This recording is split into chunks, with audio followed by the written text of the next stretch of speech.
Bonjour à tous, bienvenue dans une nouvelle émission spéciale, cette fois pour analyser ensemble le Qatar Prix de l'Arc de Triomphe. Ça y est, on y est, ce dimanche 6 octobre aura lieu la plus belle course du monde au plat. On va être un petit peu chauvin, effectivement, c'est peut-être pas la plus dotée, enfin il y a quand même un petit peu d'argent à se faire, aussi bien pour les participants que pour vous, amis parieurs. Cagnotte de 3 millions d'euros mise en place par le PMU ce dimanche à Longchamp à l'occasion de ce quintet magnifique, sûrement l'un des plus beaux quintets de l'année.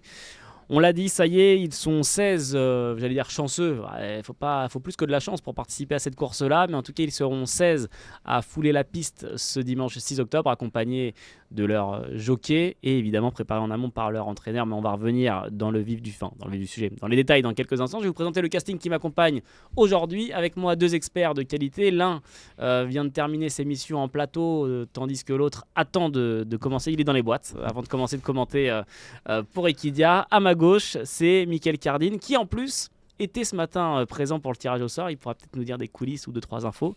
Mika, comment ça va ? Salut Elliot, ça va super, bonjour à tous. Comment on aborde cette course ? Ça y est, on l'a longtemps attendu. Ouais. Ace Impact, tenant du titre, qui depuis s'est retiré pour se concentrer sur sa carrière d'étalon. Comment ça s'annonce ce dimanche ? Bah écoute, j'ai quand même une vraie conviction, on va dire, pour mon préféré, mais je trouve que la course est hyper ouverte et j'ai un peu de mal à... Enfin, en gros, ça se joue à peu de choses entre un cheval qui peut être mon 3-4e et un cheval que je dois rayer. Donc c'est assez dur cette course, mais d'un autre côté assez passionnant. Et j'espère surtout qu'on va avoir du beau spectacle, une course limpide, une piste pas trop lourde, ça serait parfait où tout le monde peut s'exprimer. Et ça sera surtout ça l'essentiel. On va détailler tout ça dans quelques instants et voir peut-être aussi si le tirage au sort qui a eu lieu ce matin, parce qu'on enregistre cette émission rien n'est de ma faute. Le jeudi 3 octobre. Moi, c'était les chevaux, c'était pas les numéros. Je le disais, on est le jeudi 3 octobre, il est 16h au moment où on enregistre. Et effectivement, ce matin a eu lieu le tirage au sort. Et peut-être que certains numéros à la corde ont chamboulé les pronostics de Mickaël et Jordan, mais on en saura plus dans un instant. Et comme je viens de vous le dire, Mickaël sera donc accompagné de Jordan avec moi pour faire le papier. Comment ça va, Jordan ? Salut Elliot, bonjour à tous, salut Mika, ça va très bien à quelques jours de l'Arc, on attend toujours ça avec impatience. Comme le disait Mika, as-tu déjà des convictions ou Oui. est-ce que tu as déjà des mots de tête ? J'ai beaucoup de mots de tête, beaucoup de doutes, des convictions quelques-unes, mais je pense un peu comme Mickaël que le terrain sera potentiellement décisif. On attend a priori un terrain à peu près standard, 3,6 souple, mais il y a quand même un peu de précipitation attendue dimanche matin.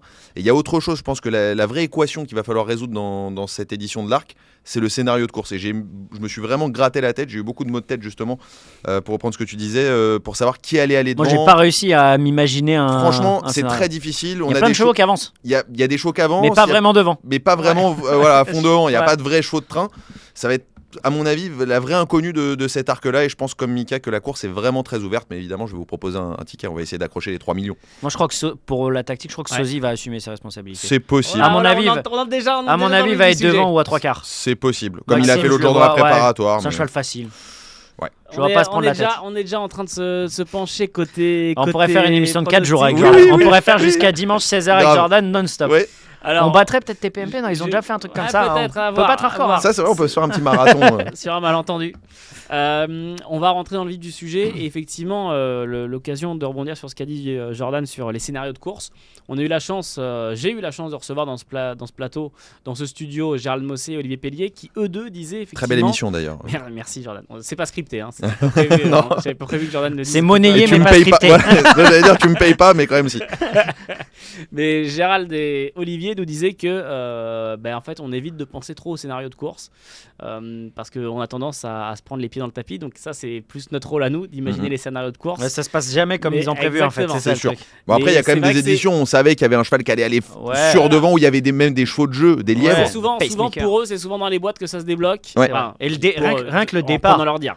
à une foulée près, si tu Ouais. sors un peu mieux qu'un autre, un peu moins bien, ça se joue à rien. Et pour contredire un peu ce que disaient Olivier Pellier et Gérald Mossé, sans bien sûr leur faire offense, il y a Trop des tard. jockeys qui avaient. Voilà. Bon, Ce t'as gagné, sera répété t'as des gagné fois. autant de courses qu'eux. Enfin, t'as touché autant Exactement. de gagnants qu'ils Ouais. ont gagné de courses. Mais quand tu prends un arc comme celui de Golden Horn avec Frankie Dettori qui avait un numéro Ouais, qui est complètement resté dehors, en qui dehors. avait prévu son coup, il Ouais. avait anticipé, il s'est dit voilà, je suis en dehors, qu'est-ce que je vais faire pour les. Un des arcs qui a marqué Olivier Pellier. Et il y a de Logique. quoi parce que la montre de Frankie Dettori, elle est légendaire. Incroyable, ouais. Il avait décidé de rester en dehors. Bon Quel voilà, crack. c'est pour cette petite parenthèse, il y a possibilité quand même d'anticiper un petit peu.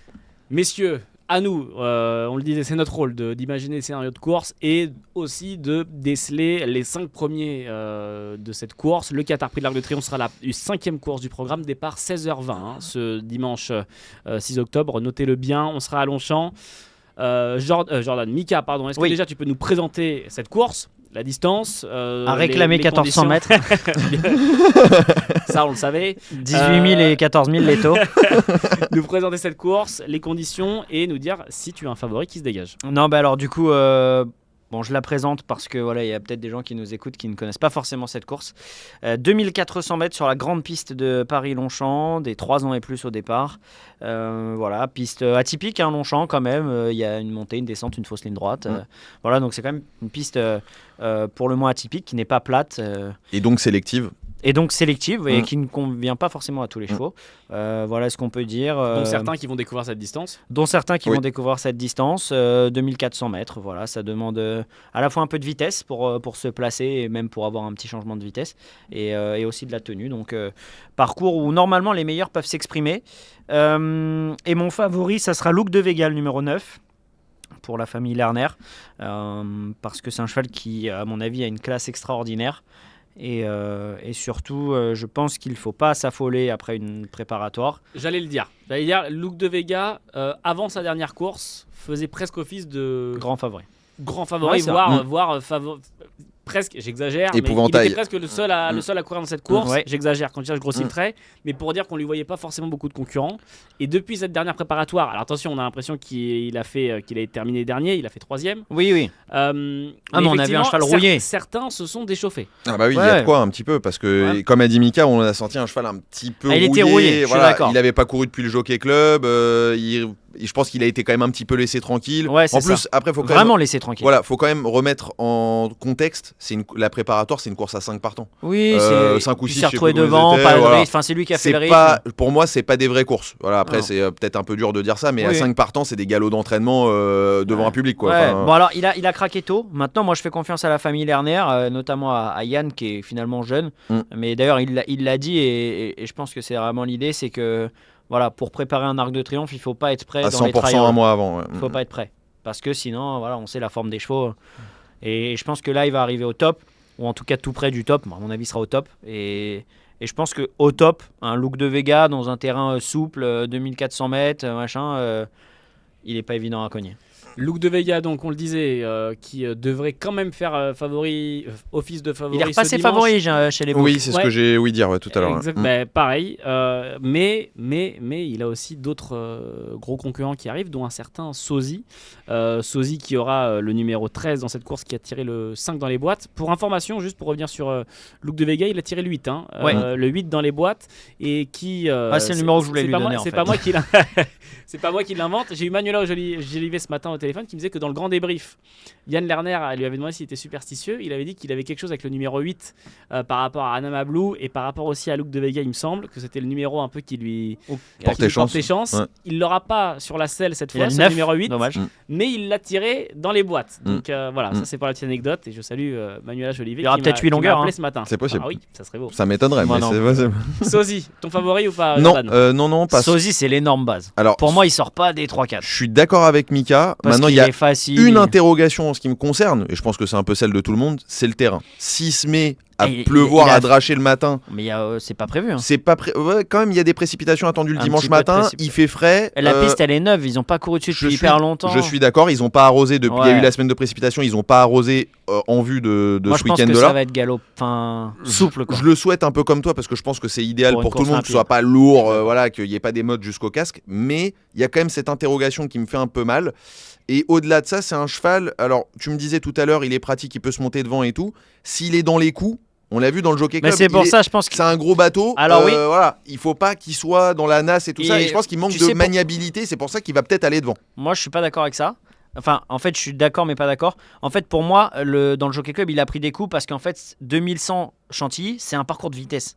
Et puis en plus, ça monte, il y a ce côté montant, machin. Ouais, mais tu sais, c'est hyper coulant. Ouais. Et d'ailleurs, même les jockeys, ils le disent, tu vois, 2100, d'ailleurs, la préparatoire, c'est la poule sur 16, tu vois, c'est des chevaux qui ont du speed et tout, c'est presque un parcours de vitesse. Et pour moi, Sozy, c'est le vrai cheval de 2004 Longchamp. Tu vois, c'est un cheval qui Oui, c'est vrai. Et d'ailleurs, sans lui faire offense, pour moi, tu vois, pour gagner un Jockey Club, et c'est un peu ce que je pensais avant, il manquait un tout petit peu de ce petit brin de classe qu'ont besoin les chevaux de 2100, tu vois, qu'on le Caloupe de Vega par exemple. Plutôt tenu que pure vitesse. Et du coup, la 2004 Longchamp, je pense que Maxime, il va pas prendre de risque, il a le 5 dans les boîtes. Comme on l'a dit, il n'y a pas un vrai fou. Donc à mon avis, il va partir comme pour y aller et il va être tout prêt. Je le vois bien devant à 3/4. Mais en tout cas, c'est inconnu du terrain pour te répondre Voilà. directement. Elliott m'a fait le reculer un petit peu, mais Si je le garde c'était évidemment. français, Donc, effectivement, j'allais il- dire 2 infos. La première, c'est qu'effectivement, j'ai lancé Jordan pour savoir si c'était son favori. Mika l'a classé deuxième, si je peux spoiler un tout petit peu le ticket de fin. Mika l'a mis deuxième, tandis que Jordan l'a mis seulement cinquième de son ticket. Alors que moi, Juste je le pour vois vous vraiment spoiler comme ça. la base un peu solide de la course, quoi. Et ensuite, sur Sozy, Marine Véville est allée rencontrer Maxime Guyon accompagné de Giulia Tadei. Et Maxime Guyon a dit Sozy est la meilleure chance que j'ai eue dans l'arc jusqu'à présent. On le rappelle, Maxime Guyon, pour l'instant, a réussi à faire 3 podiums dans l'arc. Il montait Flintshire, non il est deuxième avec Flintshire. Ouais, ça me dit quelque chose. Ouais, 2 le podiums Abdullah, avec Flintshire, il me semble. C'était un cheval de route, pareil. Il avait pas de chance, ce cheval-là, Et début octobre. Il a dit que Sozy, c'est la meilleure chance qu'il n'ait jamais eue dans l'arc. Ah et bah c'est oui. vrai que pour l'instant, Maxime Guyon, c'est presque la seule course qui lui manque. On peut faire le parallèle avec lui et Eric Raffin au trot avec, Prix d'Amérique, avec le ouais. Prix d'Amérique. Voilà, bref, ça c'était pour la parenthèse Sozy. Non, le favori de Jordan, j'allais dire, est-ce que c'est une petite trouvaille? Ce sera peut-être pas le favori de tout le monde. Non, ce sera sûrement pas le favori de tout le monde parce que il est passé par d'autres chemins. Il est passé par l'Allemagne notamment récemment où il a gagné à Berlin le gros surprise. C'est Al Rifa. Moi, ce qui me dérange, enfin, ça me dérange. Je dis ça comme si c'était une interdiction totale pour les 3 ans, dont Sozy, dont potentiellement Luke De Vega et dont Delius, dont je vais reparler, que je préfère à Sozy et je vais vous dire pourquoi. C'est que les 3 ans n'ont pas couru, les 3 ans français en tout cas n'ont pas couru les vieux. Ça va être pour eux tous une première fois à courir les vieux. Regardez le palmarès des dernières années de l'arc. Il y a de plus en plus de doublés dans l'arc. On a vu Enable évidemment et j'en passe. Et beaucoup plus de vieux en ce moment qui gagnent l'arc. Si je prends les dernières éditions, là je les ai sous les yeux. À part l'an dernier, Ace Impact qui était l'épouvantail absolu, qui était champion incontesté. Avant c'était Alpinista 5 ans, Torquator Tasso 4 ans, Sotsas 4 ans, Valdez 5 ans, Enable 4 ans, Enable 3 ans avant Found 4 ans. Je pense que l'avantage de l'âge est vraiment prépondérant. À cette époque de l'année en plus, les terrains peuvent être un peu plus exigeants. 2004, c'est sélectif. Et ce côté d'Al Rifa, finalement, qui est un cheval qui est très endurci, qui a vu plein de choses. Et je peux préciser ça, c'est quand même intéressant, c'est le cheval qui a terminé le plus près d'Ace Impact. Pour la petite anecdote, dans le Guillaume d'Arnano, il était deuxième d'Ace Impact. Voilà, il y a plusieurs choses qui me plaisent avec ce cheval-là. Et c'est un petit peu pour sortir des sentiers battus aussi, Elliott. Mais il y aura sûrement de la cote Ah sur, oui, oui. sur représentant 10-12, non, je pense, par là. Ouais, quelque chose comme ça. Sur 8, représentant 10, O'Brien, 12. pardon. Mika, on va enchaîner avec toi parce que là on parlait d'Al Rifa. On va parler maintenant d'un autre cheval, c'est Fantastic Moon associé à un gagnant d'arc, associé à René Pitulek qui s'était imposé avec Torquator Tasso en 2022. Si je vous dis pas de bêtises, 2023 23 Alpinista et 24. Non, 2021. 2021, pardon. Alpinista, 23. Ouais. Ce Fantastic Moon, qu'est-ce que tu peux nous en dire? Pourquoi tu l'aimes, Mika? Parce qu'il n'est pas dans le ticket de Jordan. Moi j'adore ce cheval. Il a pris la même route que Torquator Tasso d'ailleurs, avec Dan Dream aussi, le Grand Prix de Baden. C'est un cheval de bon terrain qui a déjà fait bien Longchamp. Maintenant voilà, faudra voir la piste parce que si c'est trop souple, limite il disparaîtra de mon ticket quoi. Mais là j'ai tablé sur un terrain juste souple. C'est un cheval pur bon terrain effectivement et ce sera vraiment c'est un bon terrain dépendant comme on dit dans le jargon. Ça me paraît compliqué même en classe pure. Maintenant effectivement si le terrain venait à être galopant, je l'interdis pas d'être 4-5 de Stark là. Alors, messieurs, maintenant forcément, sujet sensible, on va parler de pays, de peuple maudit. C'est le peuple japonais dans cette course. Maudit, évidemment, rien de péjoratif, mais on sait qu'à de multiples reprises, ils y ont cru. Comme chaque année, on va reparler d'Orfèvre, avec Christophe Soumillon qui, cette année-là, se fait arracher la victoire sur le poteau par Solemia et Olivier Pellier. Messieurs, cette année, le Japon arrive avec Shin Emperor. Il aura le numéro 10. Il a tiré le 11 dans les boîtes. Peut-être que les turfistes de chez nous ne sont pas forcément très au fait de la préparation de ce cheval, des courses qu'il a pu faire, de ce qu'il représente.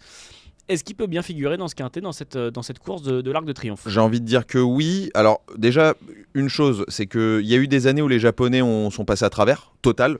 Ça a été pas tout le temps le cas, mais sur les 5-6 dernières années, il y a 2-3 années où ils nous ont envoyé des... Peut-être pas leur premier couteau non plus en peut-être plus. pas leur premier couteau, des chevaux qui n'ont pas figuré du tout.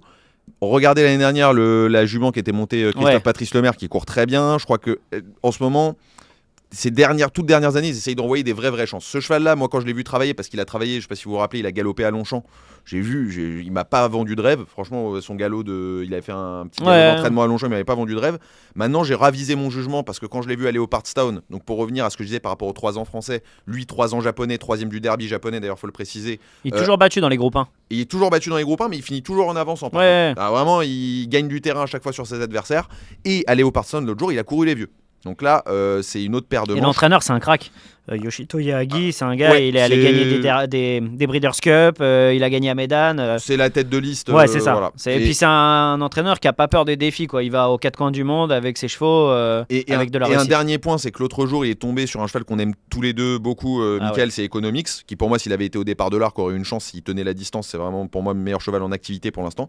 2e Auguste Rodin, 3e Chine Emperor, il finit bien. Et il a cet atout que n'avaient pas beaucoup des autres japonais les dernières années, c'est que c'est un cheval qui a priori le terrain souple ne va pas le déranger. C'est un fils de Siyuni. C'est vrai que moi j'avais cet a priori là des japonais, souvent c'est des chevaux qui sont plutôt bon terrain. C'est le frère de Tsotsas qui aimait le souple. Donc voilà, il a pas mal de choses pour lui. Moi il y a une chose qui me dérange, 2 choses. C'est la tactique de course, c'est un cheval qui est hâtant et qui est souvent un petit peu froid. Et la deuxième, c'est son jockey qui a pas énormément d'expérience à Longchamp. Ouais, forcément, c'est sûr que c'est des choses qui peuvent jouer. On sait que avoir une bonne connaissance. Et là, un numéro un peu en dehors. Moi, je trouve que les bonnes chances, ils sont quand même proches de la corde. Je crois pas au numéro de corde 2004 si c'est bon terrain. Enfin, si c'est juste. Écoutez, justement. Si c'est galopant. Transition toute trouvée. Je ne crois pas au numéro de corde sur 2004. On va voir quand on va parler de Marquise de Sévigné. Voilà, j'en parle parce que Marquise de Sévigné, on sait qu'elle va être scrutée de par la jument qu'elle est, représentante d'André Fabre, on le rappelle, et surtout de par aussi le jockey qui la monte, Alexis Pouchin, qui ne fait qui est sur une pente ascendante depuis déjà de nombreux mois. Marquise de Sévigné va découvrir cette distance, est invaincue en 2024, et pourtant, Marquise de Sévigné a hérité du numéro 16 dans les boîtes et n'est sur aucun de vos tickets. Moi, je la raye. Ah, moi, je la raille aussi. Parce qu'en fait, pourquoi déjà de base, avant le coup, on a l'impression que tous les voyants sont au vert, pas pour gagner, mais pour être dans les 5. Oui, après c'est une super jument et tout, et elle a passé un cap, elle est quintube gagnante de groupe 1, elle est incroyable. C'est la favorite d'Arvangel. Maintenant, elle a jamais gagné sur plus de 2000 mètres. Elle a couru 2 fois, je crois, 2100, elle est toujours battue. Alors elle a sans doute passé un cap, elle est assez calme et tout. Honnêtement, avec le 2 ou le 3 dans les boîtes, je l'aurais mis avec un tout petit numéro dans les stalles, qui aurait pu lui permettre de, sans faire d'effort, en restant à son numéro, avoir une bonne course pas trop loin des leaders. Je l'aurais sans doute gardé dans mes associés. Mais là, avec le 16, pour moi, c'est interdit d'avancer, dans la mesure où on a un doute sur sa tenue. Et il y a quand même des chevaux pour avancer. Enfin, pour moi, c'est interdiction d'avancer. Est-ce que si André Fabre et du coup, ça présente sur cette course, il va reprendre. André Fabre se dit quand même, bon, c'est que... Non, mais comme je te dis, avant le coup, voilà. Et puis voilà, c'est André Fabre, Alexis Pouchin, tout lui sourit. Et puis c'est une craque jument. Mais là, avec le 16... Je vois pas comment elle va pas. Enfin, pour moi, elle va se retrouver dernière obligatoirement, quoi. Parce que il peut pas faire ça en partant, et donc du coup, il va se retrouver dernier. Alors après, il peut y avoir des wagons. Elle peut se retrouver 8-9, un peu comme Ace Impact il a eu l'année dernière, tu vois, arriver dans le wagon de 3 ou de 4 et se retrouver 8 ou 9 entrée de ligne droite, pas si loin que ça, et mettre la flèche en dehors. Mais ça, c'est dans les rêves la nuit, ça. Voilà, non, mais il faut que ça se mette bien. Non, ça peut arriver. Alors, moi, je vais te dire une chose. Mais moi, j'y crois pas. Moi, si je peux compléter ses propos, moi, il y a une chose qui me dérange, c'est sa dernière course dans le genre romanais, où en fait, elle bat rien, ou quasiment rien. Maxux et American Sonia, les deux JP O'Brien, qui sont des petites valeurs. Enfin, pour moi, ça suffit pas du tout par rapport à l'opposition qu'elle va affronter là. Et en fait, elle s'est reprise pour finir. Si tu regardes bien la course, mais est-ce qu'elle se reprend pas parce que le job est fini ? Peut-être qu'elle fait le minimum. C'est ce qu'il dit Alexis Pouchin. Il dit que c'est une jument qui a tendance à faire le minimum. Mais bon, ça, moi, je crois que ce que je vois. Et ce que je vois, c'est qu'au passage du poteau, à 50 mètres du poteau, tout le monde, sur l'hippodrome, il y a eu un cri général parce que tout le monde croyait qu'elle allait être battue. Elle s'est reprise et ils sont venus l'attaquer. Et franchement, sur ce que j'ai vu cet été, que ce soit dans le genre romanais ou même auparavant dans le Rothschild, où pour moi, elle n'a pas battu grand-chose, ça me paraît juste. Sa meilleure performance de l'année, pour moi, c'est Lisparan. C'était 1800 mètres, c'était pas ni 2000, ni 2000, et encore moins 2004. À mon avis, à part si rêve éveillé, ce sera pas mieux que 5. Je pense. Pas mieux que 5 donc pour Marquise de Sévigné. Après, je peux me tromper, comme souvent. Non, mais en tout cas, ce qui est sûr, c'est que l'avis est partagé par vous deux, messieurs, puisqu'il ne figure pas dans vos tickets. Maintenant, parlons de celui qui pourrait peut-être venir jouer les troubles fêtes dans cet arc de triomphe 2024. C'est Delius. Delius, il aura le numéro 12 sur le tapis et le 7 dans les boîtes, associé à Yoritz Mendizabal. Et de plus en plus, on commence à se méfier de ce Delius. Moi, je suis chaud, mais il faut une condition sine qua non, c'est qu'il y ait beaucoup de rythme. S'il y a Ouais. beaucoup de rythme, il peut en Après, ramasser on dit beaucoup. toujours qu'un arc, théoriquement. Alors il y a du oui, rythme. mais justement, c'est la question qu'on avait en préambule. C'est quoi le scénario de course? Qui pourra aller devant? Quand tu commences à te poser la question qui va aller devant, c'est Ah, qui potentiellement il À peut mon avoir avis, une semi-course. les O'Brien, ils vont pas dormir. Non, mais- Blue Stocking, elle va de l'avant. Comme je t'ai dit, comment ça s'appelle Sozy, il va aller là. Ouais, mais c'est pas des oui, des ça va arcs. pas aller à C'est demi. pas des arcs où Enfin, ils on vont, sait pas, en ils fait. dévalent la descente sur le pied d'un 1600 mètres, comme on a pu voir il y a des années avec les lièvres de O'Brien et consorts, où tu as des chevaux qui sont dévoués à la course, qui se dévouent à leurs compagnons de boxe. Là, quand même, les mecs, si tu veux, ils vont pas tout envoyer dans la descente, ils sont pas fous. Que ce soit Sozy, que ce soit Blue Stocking. Et Delius, c'est un cheval qui a quand même pas trop de vitesse. Pour revenir un peu au truc de Sozy, c'est un peu le même truc. Il a pas trop de vitesse, il a du fond. Il s'est accéléré, mais.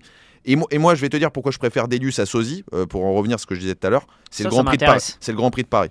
L'action de Delius, pour moi, pour finir, il finit quasiment une fois et demie plus vite que Sozy. Ouais, mais qui Même a si pas fait Sozy- les efforts de lutter pour la gagne. et Je veux bien, compagnie. je veux bien. Puis Sozy, il est tout seul Je devant. veux bien, mais sauf qu'un Grand Prix de Paris à 8 partants et un arc à 16, où potentiellement le rythme, on peut le penser, sera plus élevé, parce que dans le Grand Prix de Paris, ils sont quand même regardés dans le blanc des yeux, qu'on se le dise. Ça a été une course tactique. Ouais, c'était- La dernière fois, dans la préparatoire, c'est le foie, je sais jamais, c'est le foie ou le Niel, Niel. Niel. Le Niel, pardon. Dans le Niel, il est deuxième, si je ne m'abuse. Il passe Luke De Vega, propre. Mais il est dernier, il course à 5 partants, ils se sont regardés, Sozy fait le break, c'était bon terrain, voilà. Et je pense que Delius, lui, si le terrain est souple, C'est ça va ça. pas du tout le déranger par rapport à Sozy. Bah, après, l'autre jour, c'était bien souple quand même. Ouah, franchement, je crois pas à ça. Bah, pour moi, c'était. Pour moi, la piste, elle va être pareille, voire Tu plus penses rapide parce qu'elle est Bah hyper après, c'est ça. préservée. Moi, je me trompe souvent sur mes prévisions météo. Je suis pas très bon météo. On salue Catherine Laborde, si elle nous regarde. Evelyne Delia Mais aussi. Evelyne Delia, voilà. Mais si le terrain est un minimum souple, plus souple que dans les Arc Trials, à mon avis, Delius sera devant Sozy.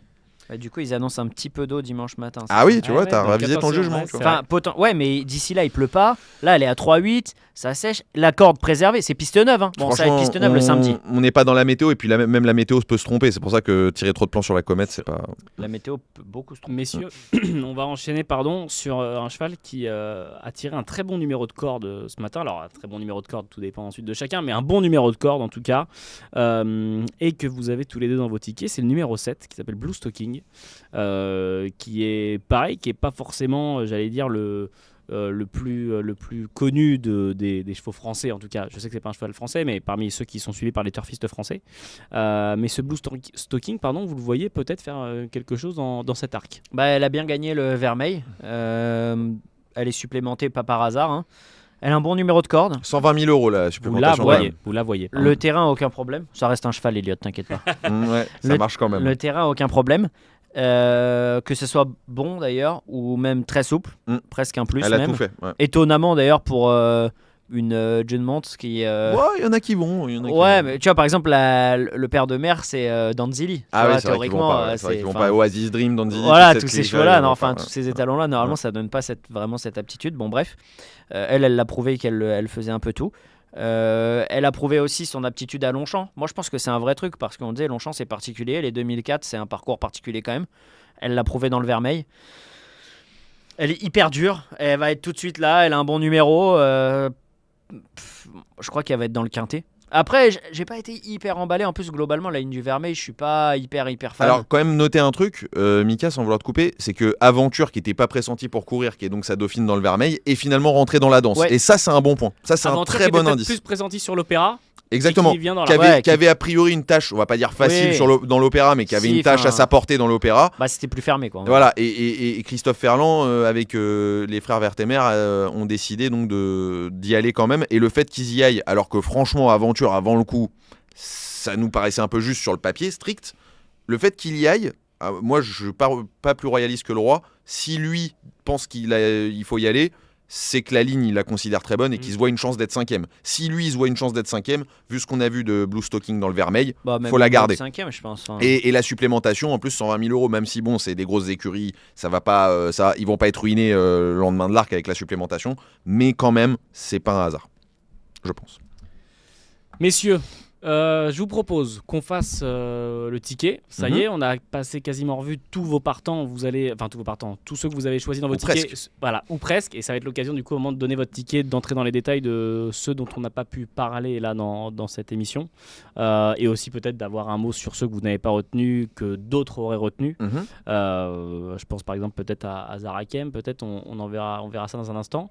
Je vais donner la main à Mika qui va nous livrer son... Je sens que tu l'as retenu, Mika Zarakem. Ah, il y a un peu de cœur. Ah oui, il y a un on peu de cœur. va tout de suite écouter le ticket de Mika. Je vous le rappelle, on fait le ticket de la 5e course de la Réunion 1 de Paris-Longchamp ce dimanche 6 octobre, le Qatar Prix de l'Arc de Triomphe 2024, qui succédera à Ace Impact. Mickaël, nous sommes tout oui. Alors, j'ai fait un quintet avec des bases. J'ai pris des bases pour attaquer ce quintet. Je trouve que les 2-3 ans du Niel et du Jockey Club sont deux très bons chevaux qui, à mon avis, sont hyper fiables. Je place Look de Vega en tête, comme je l'ai dit. Je le vois un peu... Pour moi, c'est le cheval de la course. Le numéro 9. Voilà, le numéro 9. Devant Sozy, le 13, qui, à mon avis, franchement, va pas sortir des 3-4 premiers. Je le vois vraiment, sauf si on a un gros orage. Et dans ce cas-là, on pourrait peut-être un peu revoir la copie. Mais si la piste n'est pas défoncée, franchement, je vois pas comment il va sortir des 3 ou 4 premiers. Donc 9-13. Et j'ai tenté une troisième base un peu audacieuse. C'est Fantastic Mall, le numéro 3. On en a parlé tout à l'heure. En espérant pareil que ce soit le plus rapide possible, la piste. Avec son bon numéro, le fait qu'il arrive du Grand Prix de Baden qui donne plein de gagnants d'arc. Cheval dur qui connaît Longchamp et les 2400 mètres. Voilà, c'est vraiment un cheval que j'aime bien. Donc un champ réduit ensuite. J'ai mis 5 associés. J'ai gardé, je les détaillerai après peut-être. J'ai gardé l'As Zarakem. J'ai gardé le 4 Alrifa. Le 7 Blue Stocking. Le 10 Shin Emperor. Et le 12 Delius.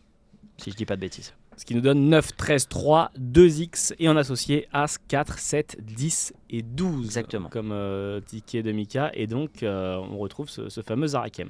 Ouais, Zarakem. Alors, évidemment, il y a un côté un peu cœur parce que j'avais la chance d'être présent à Royal Ascot quand il est deuxième, en faisant vraiment une super course, en donnant même la réplique à Auguste Rodin dans les Prince of Wales. C'est un cheval qui a quand même fait des vraies choses pour sa rentrée cette année dans l'Harcourt, 2000 mètres, terrain très lourd à Longchamp. Il a quand même fait une vraie performance aussi ce jour-là. Alors entre deux, il y a des échecs. Le Gannet où ça s'est pas bien passé, et dernièrement à York où il y a peut-être pas énormément d'excuses, mais bon, c'était un très gros lot et voilà, c'était peut-être pas idéal. Voilà, c'est pas un gros lot là. Non, oui. Non, mais il a super bien travaillé avec le bonnet. J'ai bien aimé son boulot. Il a l'as dans les stalles. Voilà, c'était pour en plus glisser un peu de cote parce qu'il va pas être très joué, je pense, Zarakem. Et il y a souvent un outsider à l'arrivée de l'arc. Il a l'as. Je vois bien Christian Desmureaux bien s'entendre avec, faire complètement le passager clandestin dessus avec, le laisser vraiment dans le vide. Et on sait que ce cheval-là, il est capable d'accélérer hyper fort quand il est bien détendu. Et puis en plus, j'aimerais bien qu'il me rende un peu les sous qu'il m'a fait perdre sur lui en débutant quand il est 4e à Salon de Provence d'un lot très moyen. Voilà donc T'as de la mémoire, premier t'es rancunier, dis donc. le premier ticket pour ce Qatar Prix de l'Arc de Triomphe qui nous a été donné par Mika, vous l'aurez compris donc avec des bases et des associés. Et on écoute tout de suite le ticket de Jordan avec une autre formule. Ouais, moi c'est 7 en ligne, donc pas de base pour moi, avec en tête Alrifa, le numéro 4, dont j'ai beaucoup aimé la victoire à Berlin. Look de Vega, le numéro 9 en deuxième position, la logique évidemment de le placer très très haut. Le numéro 12 Delius ensuite en troisième position.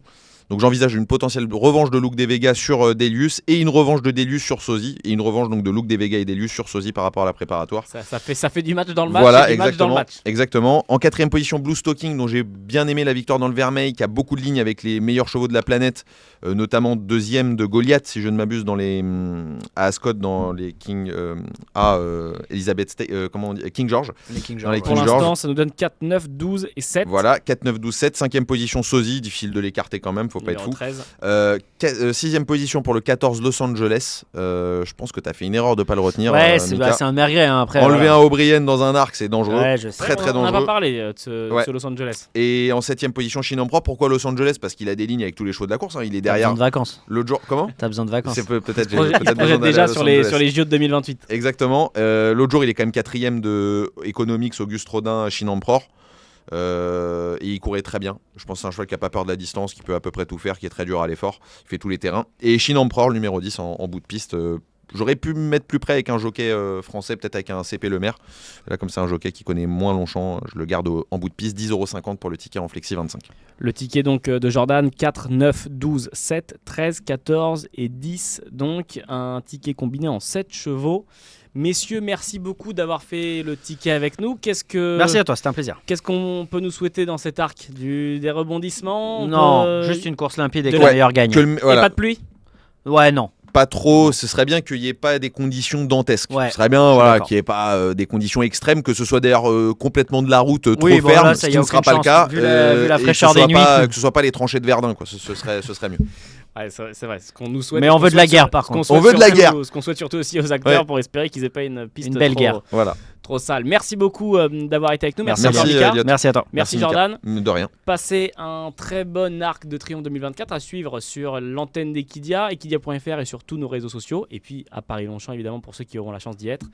Très belle fin de semaine, très beau week-end de course et à très vite. Ciao. Bye bye.